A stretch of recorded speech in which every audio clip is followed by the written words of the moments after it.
Welcome to Brainstorm.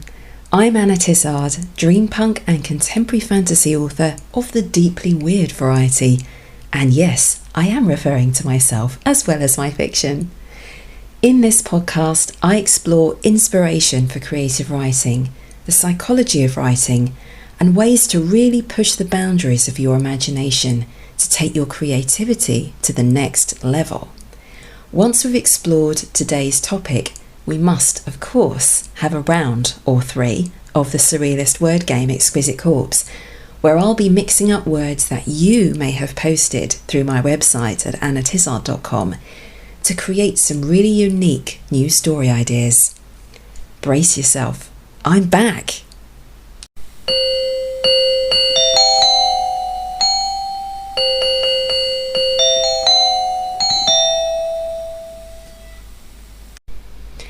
So, a personal note first, because it's been a while, several weeks in fact, since the last show. I've been off work, I've been off everything with long COVID, and it's been a long, slow haul. It's not quite over yet, but I'm definitely getting there. I'm crawling back to reality, whatever that is. Well, let's just say I'm feeling ready to create new realities, which is of course what we authors and imaginists do. Before I begin with the main topic of the show, I do just want to share a few things in case they might help anyone else who's listening, in case you're suffering or you know someone else who's suffering from long COVID, because there are a couple of things that helped me when I've been at my most exhausted. One is fruit. Now, I have a pretty healthy diet for one thing and another, and I eat a fair amount of salad and vegetables, but I'm less into fruit. Vitamin C tablets did nothing for me. But there was one day when I bit into an apple and I felt my energy change just an iota, just with that one bite. I then went on a bit of a fruit binge, and I noticed that this did sometimes help me to wake up a bit. It's not the answer, it's not the be-all and end-all, but it might just help others who are also suffering to try this. The other major help, apart from getting plenty of rest, obviously, was live yoghurt. In fact, I had a vivid dream about drinking yoghurt from giant buckets in between swimming lengths in the swimming baths. In water, not in yoghurt. I mean, perhaps I was thirsty or something, I don't know. It was interesting that my unconscious mind worked out that yoghurt was what I needed. Although, to be fair, my conscious mind should have worked it out because my digestive system felt quite inflamed, so the yoghurt helped cool it down and presumably made the vitamins in the fruit more bioavailable or something. Anyway, tell a friend. Not about my gut lining specifically, but about the live yoghurt and fruit thing, because you never know who might be helped out by this information. I think we need to hear the jingle music again, just to draw a line under the yoghurt and fruit thing. Do you think?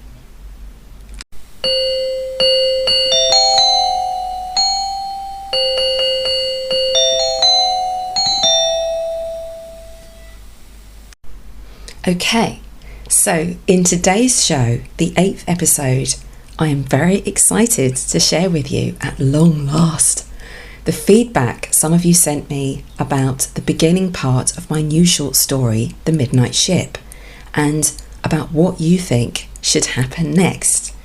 In the last episode, number 7, I read out a draft part 1 of this new short story, which in turn had been inspired by one of the Exquisite Corpse results we had in the show before that, the 6-story brainstorm.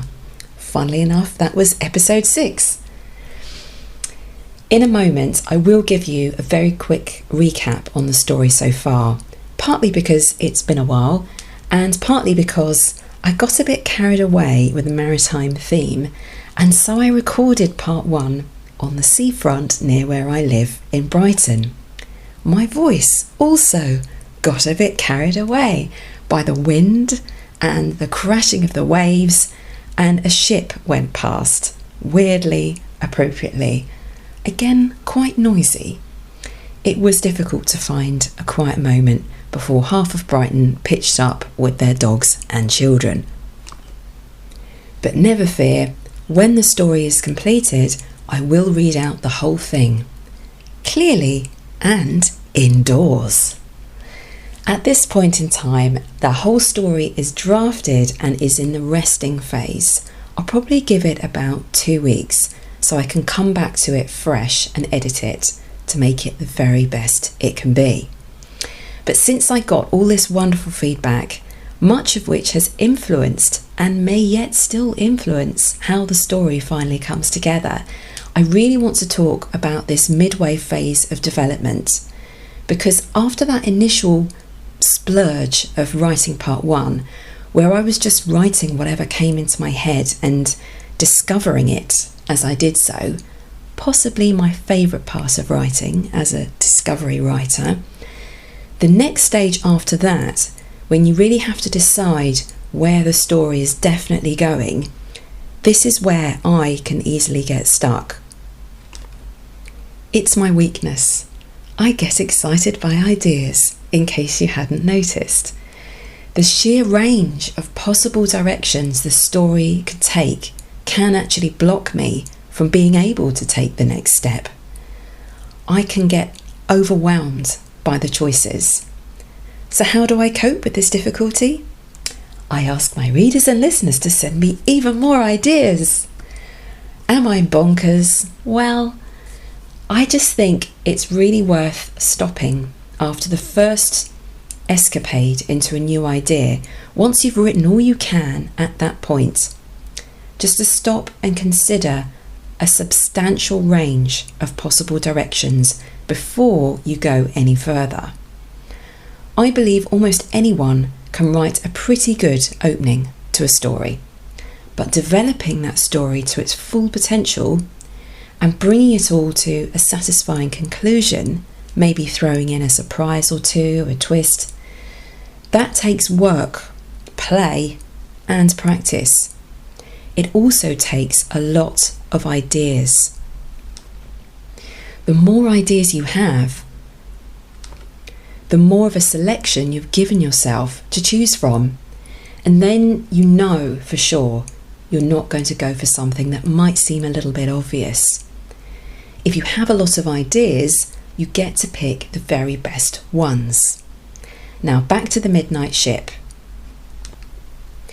So to remind you, the full Exquisite Corpse result that inspired the short story was the perfumed elf swapped boots with the Midnight Ship.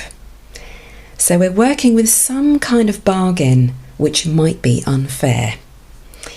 Just a little bit unfair. Ship for a pair of boots? We'll see.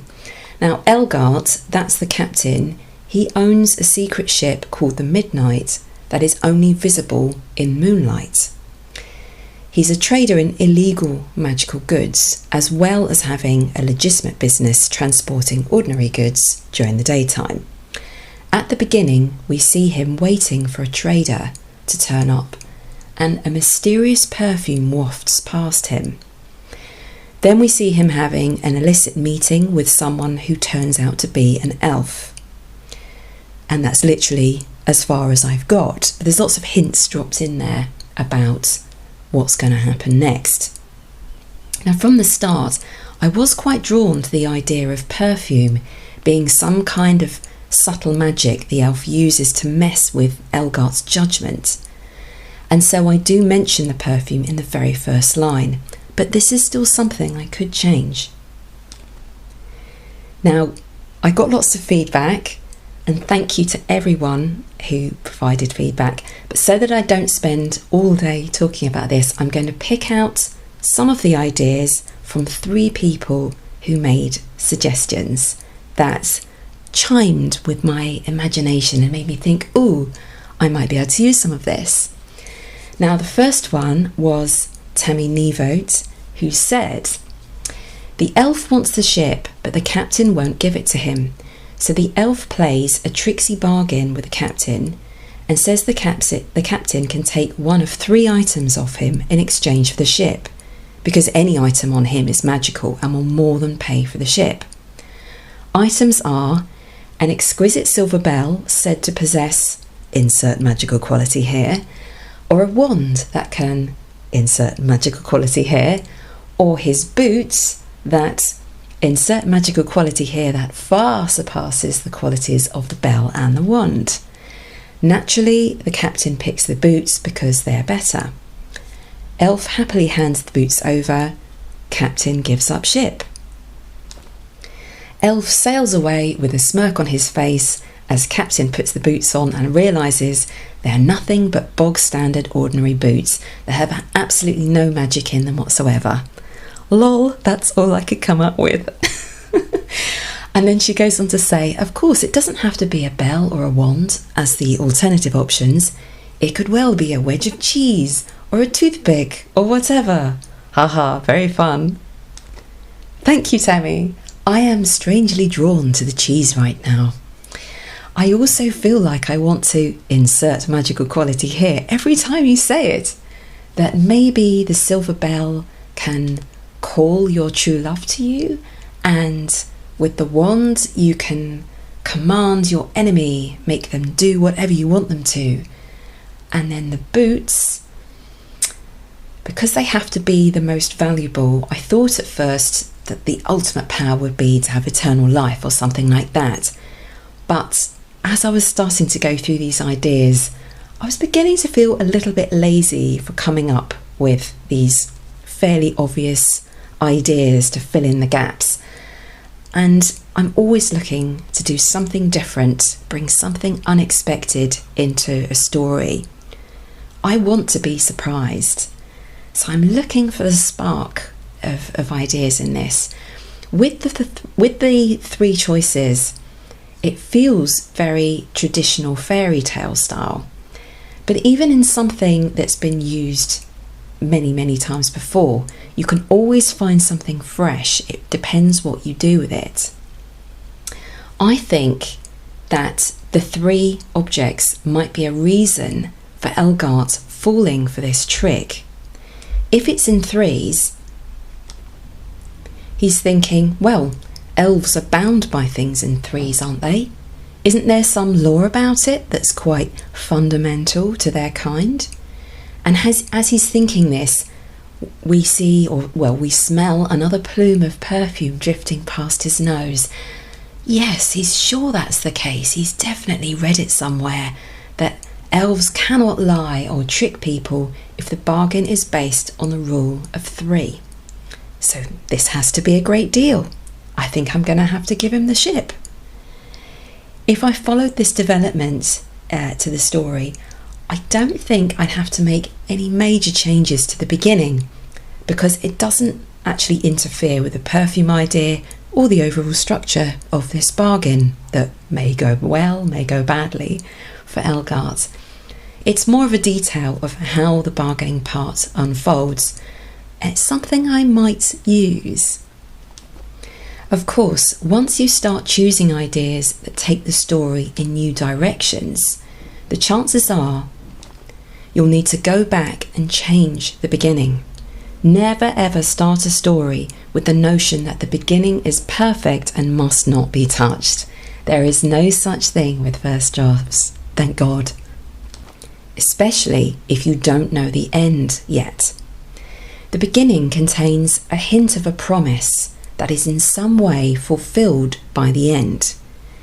This idea is what my brain is roving around as I'm considering these different ideas that will affect the direction of the story. If I follow this path, if these things happen or turn out to be true, I'm asking myself, what will the ending be then? And following that, inherent with following a particular idea, I also have to ask, what will the beginning be then? To set up that promise from the start to lead to that particular ending. It's a fundamental cyclical thing that is part of paving the way for the reader's satisfaction. My next major contributor of ideas is Mariah Bell, who also writes under the name of M.L. White, Mariah really got in there with some amazing brainstorming.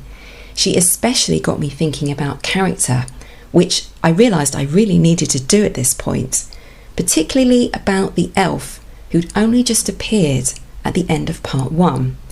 And so I'd only thought of him so far from the point of view of Elgart as this strange, solemn, mysterious, magical being, kind of remote psychologically. But Mariah's suggestions began to bring him more alive in my mind.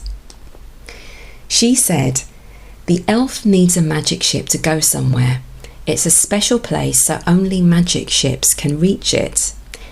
Maybe this elf is actually the last of its kind, who stayed for some reason, or he was lost anyway. He wants to go to the place where his people live. Maybe he knows exactly where it is, or he has to cross the ocean and then search for them.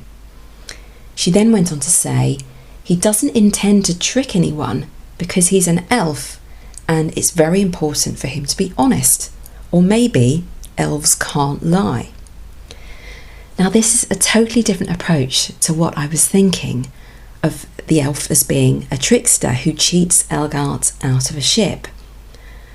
But when I think about it, this might actually be the reason why I came up with that idea about Tammy's suggestions earlier, this notion that elves can't lie under the rule of 3.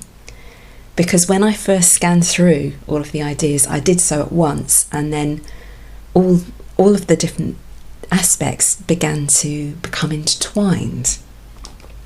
Anyway, Mariah goes on to say, the elf is afraid that he won't feel it if someone lies to him. He's afraid of being tricked, but he doesn't have much choice and has to come to Elgart. There's fear, almost despair, and a sense of being in danger. All those humans around are potential enemies. Now, it hadn't actually crossed my mind yet that the elf might be vulnerable in some way, because I think I was just seeing it from Elgart's point of view. Mariah prompted me to wonder why this deal is so important to the elf, and whether he might be desperate for the ship rather than just someone trying their luck. So there's this other unknown side to the story that starts sprouting in my mind as I'm reading Mariah's suggestions. But this also got me thinking about the specialness of the magic ship and what only it can do, taking the elf home. What is the ship really? Where did Elgart first get it? Did he get it fairly? I found myself writing the phrase, a trade undone. I'm not quite sure what I mean by that, but that's something I might return to.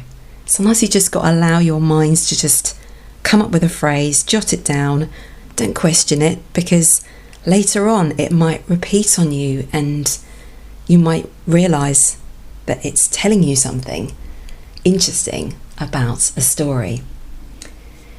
So I've now got this weird mystery blooming like smoke in my mind, like the elf's magic perfume, telling me that there is something else here to be discovered, a history which I can't quite see yet. Mariah also said, you mentioned that Elgart felt unsteady with the solid ground under his boots. Maybe the elven boots will allow him to feel confident wherever he goes, or protect him from falling, and that magic would even hold steady any ship when he's on board. It's an interesting quality there. Elgart doesn't feel at home far from the sea, and the elf doesn't feel at home anywhere in those lands. He's too strange and otherworldly, so this theme is common for them. It's also about disappearing. The ship disappears from view with the last elf, and a whole era ends with that. Oh my goodness, there are so many ideas packed into this one paragraph, let alone the other ideas Mariah sent me. But I'm just going to pull out a few strands that seem to really ring true for me. The main thing this is all helping me draw back to is the essential marriage between character and plot. This is fundamental to storytelling, but there's so much that you gradually absorb into your style and techniques of writing over the years that it tends to come out intuitively when you're quite experienced, but then you can still sort of consciously forget it and only realise it's missing when you come back to a story after it's rested, especially with shorter stories where there's not a lot of space in which to develop character or have major changes happen to them like they can in a novella or a novel. And you can get wrapped up in presenting a kind of atmospheric moment in a short story. I've often had this where I go back to edit something and I think, well, who are the characters? And why does this story really matter? That's what characters do. They create this sort of psychological reason or a need for the reader to read on, to keep reading and to care what happens. So I really appreciated this perspective from Mariah. This idea that in some way the elf and Elgart are very different and come from very different places, but they share this fundamental theme in their lives of being trapped either on land or on the sea and unable to get back to their original home without a bit of magic. So what is the magic ship to Elgart, and where is it really from? How did he come by it? My third and final contributor of ideas is Alessandro Bozzo, who is a children's author, and he addressed this question in a completely different way. He said, "What if the midnight is a fast and reliable vessel that seems pretty normal at first glance, but whoever takes the wheel becomes forever cursed by a tentacled sea monster that attaches itself to the ship every full moon at midnight and feasts on the crew, leaving only the captain alive? As long as the captain sacrifices his crew in this way, the sea monster will let him or her live. Elgart was tricked by the previous captain to purchase the ship, and now he's meeting in secret to find a new unsuspecting soul to pass the curse on to, because he is going mad from watching his crew being eaten over and over again." Now that would be a totally different story. Quite horrific, but it would work, definitely. Alex admitted he didn't know how the boots would fit into all of this, but it's a good, solid story idea. And I can't blame Alessandro for having had tentacles on my mind.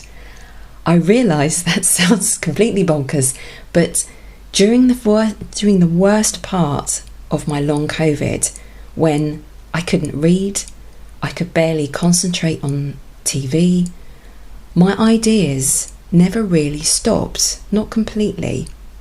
In the murky deeps of my imagination, ideas just kept appearing and disappearing like strange bioluminescent fish pulsing in the dark.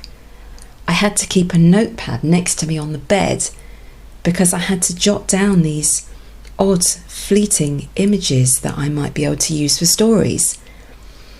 And when I did feel awake enough to settle down and watch something, I had this weird craving to watch The Blue Planet with David Attenborough. It had begun to feel like home. And when my mind drifted to my half-finished short story, The Midnight Ship, I thought, I really want to put a sea monster in this. So, you've been warned. It won't be a bloodbath. Sorry, Alessandro, not this time, but I think there will be a tentacled threat snaking your way soon. But setting all that aside, I think it is high time to play Exquisite Corpse and try for some new story ideas. Bring forth the Socks of Destiny.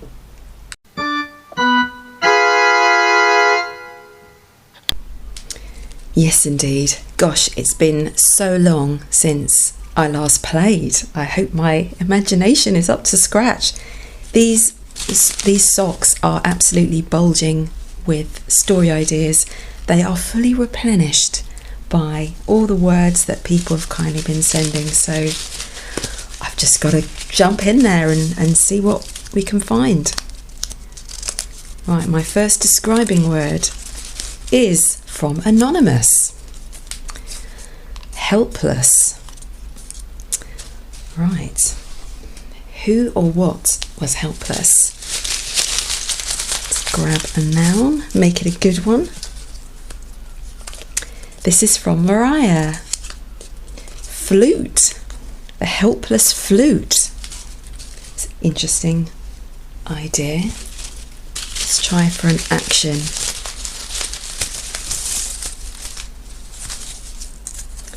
This is from Simon L. Manicured. So a musical instrument is apparently offering manicures. Okay, let's just see what's going to happen here. Who or what did they manicure? I mean, you can manicure a lawn, can't you? So there's more than one possibility here. Might have to get creative with it though. Aha, this is from Fraser Armitage. Crumbling. Well, something that's crumbling apparently needs a manicure. This is interesting.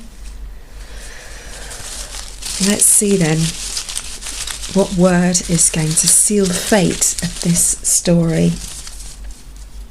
This is from Tammy Nieuwoudt. Guitarist. A crumbling guitarist. Wow. This is interesting that there are musical instruments. Two musical instruments have cropped up serendipitously in the same Exquisite Corpse. This is bizarre. It's a nice way to start, is to find some synchronicity going on. But why would how does a guitarist crumble? How is a manicure going to make it better? How can a flute offer a manicure and yet be helpless at the same time? Okay. To start with, sometimes I like to sort of question, what are these nouns? Is this definitely an actual flute and an actual guitarist? Because the word manicure is making me wonder about plants. You know, there's I can't remember what the word is for it, but some people do sort of hedge sculptures, don't they? And that's another use of the word manicure. If you were to if you had these shapes of musical instruments or musicians in your garden full of mazes. Obviously you'd have to have a maze if this is your hobby, trimming hedges into sculptures. But then you've still got the issue of, well, how can that be a flute actually manicuring a guitarist? And a hedge wouldn't normally crumble. Goodness. But I love that the music is here. The music is here in this story. This has got to be a story about music. And perhaps it's a strange way of talking about music. But I think we're just going to have to be creative with the word manicure and what that means. Could a jazz band ever say that the sound of a flute is actually manicuring the sound of a guitar when it enters the foray? I'm not sure. And how or why was the flute helpless, even as it was stepping in to change the music, to take the tune in a new direction? I wonder if this is something. Okay, just stay with me here. Could there be haunted instruments? You have a band where the instruments are coming alive and taking over. So we've got to find a way to animate this flute and make it capable of manicuring someone or something, or trimming hedges, of course. Haunted instruments. So you have a crumbling guitarist. That's so strange. So a guitarist sits in a studio, which is probably actually just a makeshift studio. It's her garage where she's sitting alone, and inside she's crumbling because she can't seem to write tunes anymore. They're just not coming alive in her anymore. But perhaps there are other instruments around, abandoned instruments. Maybe there's music in her family, or she was in a band. Perhaps that's the reason for her crumbling inside, is that she was in a band and for whatever reason they broke up and they've kind of left some of their instruments around. So there's a flute, a helpless flute. And at some point while she's strumming away to herself, this flute comes alive and manicures the song. Is that something I can do with the verb? I don't know. I quite like it though, this idea of haunted or haunting music. And especially, I could just as easily have come up with a guitar and a flute, but we didn't. We actually had a guitarist and a flute. So there's an intervention here between a musician, an unsuspecting, crumbling musician, and another instrument unexpectedly kind of entering into their creative process. So yeah, that's something could happen here. I do quite like that, but I think we definitely need to get another Exquisite Corpse and see if we can find anything better. So I'm going for a new describing word. Gosh, there are just so many words in here. This is fantastic. This is from Alessandro Bozzo. Jovial. Okay, so we're going to go for a happy character here.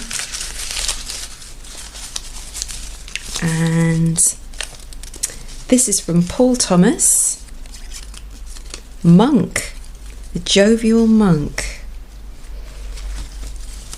Time for an action word.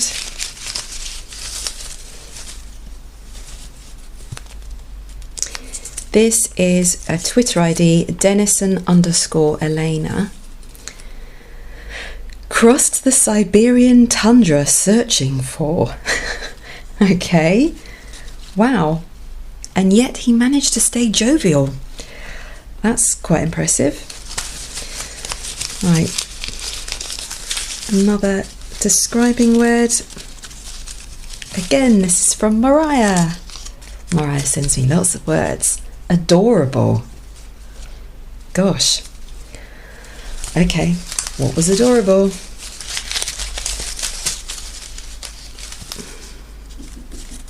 This is from Simon L. again. Horticulturalist. Of course it's a horticulturalist. Isn't that just the word I was trying to think of just now, or near as damn it? Horticulture. Trimming hedges and things like that. That is bizarre. But now we have a jovial monk who crossed the Siberian tundra searching for the adorable horticulturalist. Could this actually be an extension of the same story? Oh no, because we decided on musicians, but still, if there was some manicuring of hedges going on, we revisited that idea. No idea how, because that was a helpless flute manicuring, presumably a hedge in the shape of a crumbling guitarist.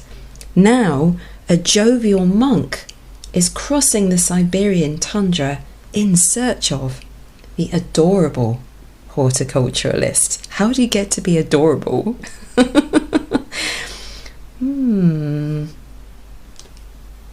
I think I need some tea for this, definitely.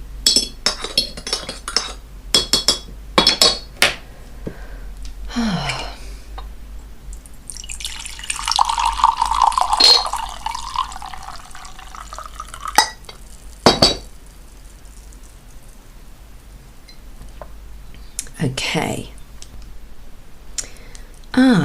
I'm just drawing in on the fact that it's a Siberian tundra, which, if I'm correct, is pretty much treeless. It's kind of like, I think it's sort of frozen just underneath the ground, isn't it? In a tundra, and extremely kind of bleak with nothing growing there. Interesting then that a horticulturalist is to be found apparently somewhere in the tundra, because that's where this monk is looking for them. And maybe that's why this horticulturalist is adorable, because they're trying to do gardening with a completely barren landscape. Oh wow, that is weird. Bit of I would say a foolish horticulturalist, or just someone with certain delusions. Maybe they think they can actually perform magic, that their fingers are that green that they can get things to grow out of the tundra. Right, so now we're getting somewhere. We've got a horticulturalist in a completely barren landscape trying to do some gardening when the subsoil is pretty much frozen all the time. And we have a monk who wants to find this person so badly.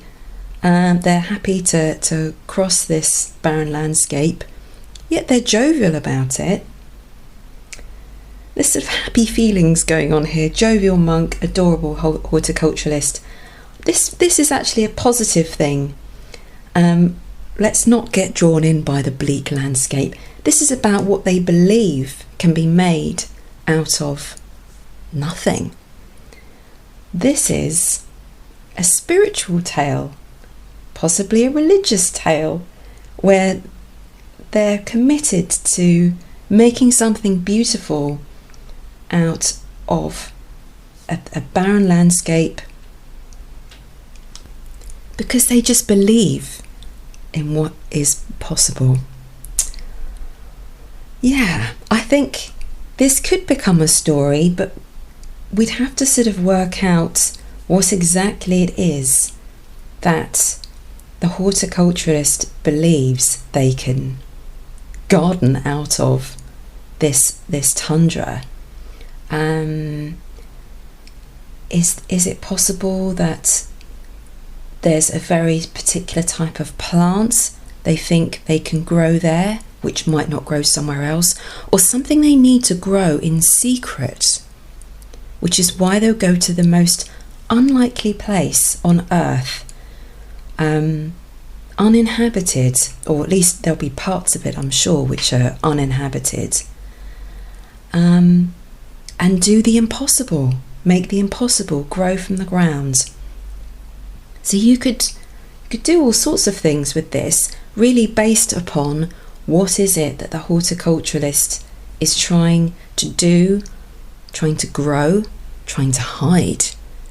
Could it be for plants for magic potions? It really depends on whether they want to use those things for good or for evil. Or perhaps they think that they're completely neutral in this and they just want to make a lot of money. Maybe the horticulturalist has agreed a deal with someone shady, but they don't care. They're like, this person's going to pay me a lot of money to grow a really rare plant. Maybe they don't quite know what they're going to use this plant for. They're going to extract something that has could have medicinal powers, or it could be poisonous. Maybe there's different ways of using the same thing. And this jovial monk has found out about it and is going after them to perhaps stop them or warn them. Don't do this, because the person who's paying you is, has bad intentions. Something like that. That is quite strange, and I quite like it. And I'm going to do one more because it's been so long. I know this is like a really long podcast show, but I don't care. I need Exquisite Corpses. So let's go. Right. First word, this is from Paul Thomas again. 7th. Well, that's an interesting describing word. Haven't had a number before that I can remember. The 7th. This is from Fraser Armitage. Janitor. The 7th janitor. With the 7th at the beginning, it almost sounds like it's going to be the sci-fi, the 7th magician, the 7th apprentice, the 7th wizard of the round table under the tree in the special place where magic happens, and it's the 7th janitor. Okay, but still, I mean, there could be a secret network of janitors who do magic. Yeah. So, what did the 7th janitor do? This is from Fraser again. Brewed a pot of green tea for. Haha. Okay. Touche. Green tea is magic. What's the issue? Come on. Right. Let's see who or what this special janitor brewed tea for. We have... Oh, they're all getting stuck together. Oh, come on. This is from Parveen. Cheeky. Someone cheeky. Right, final word. What's it going to be?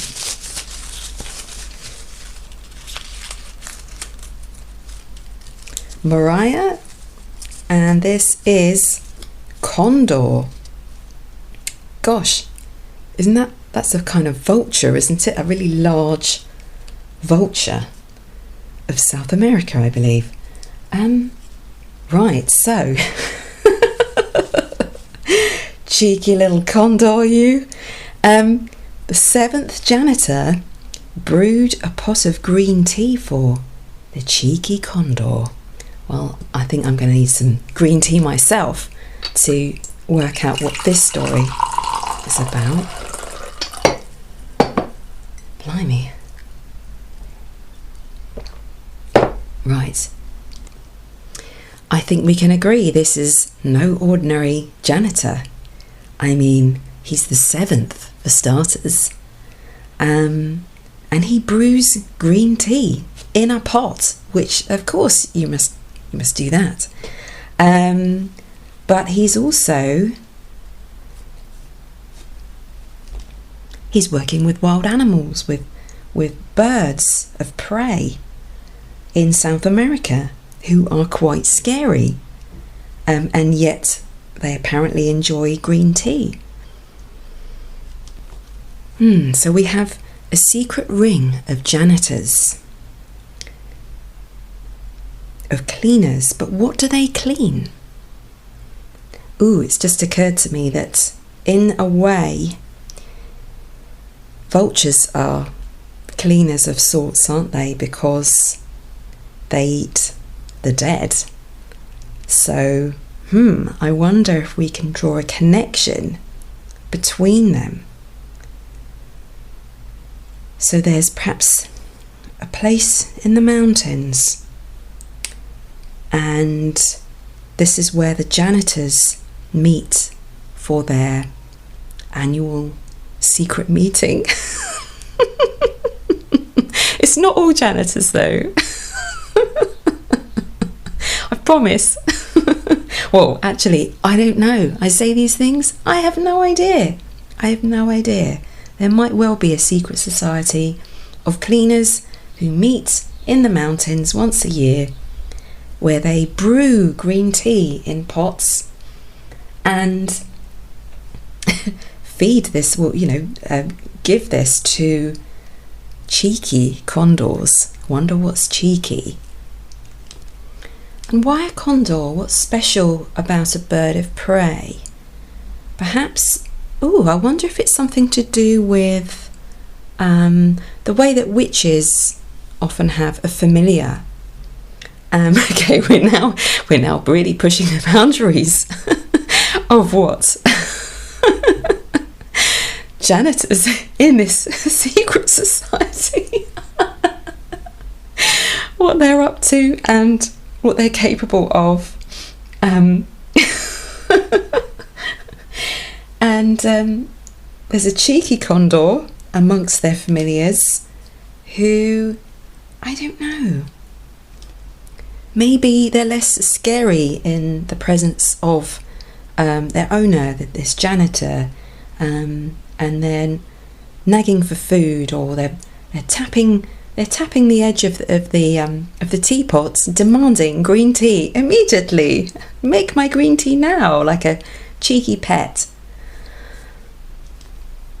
Because everyone's gathered for this meeting.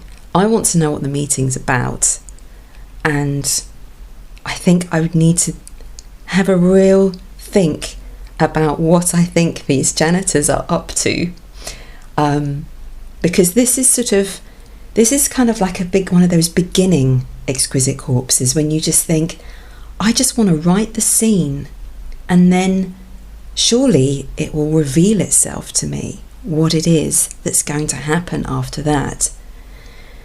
It's everything that is going to happen afterwards and actually become the meat and bones of the story is all connected with what this meeting is about and what the janitors actually do in this secret society, and why they have condors as their familiars.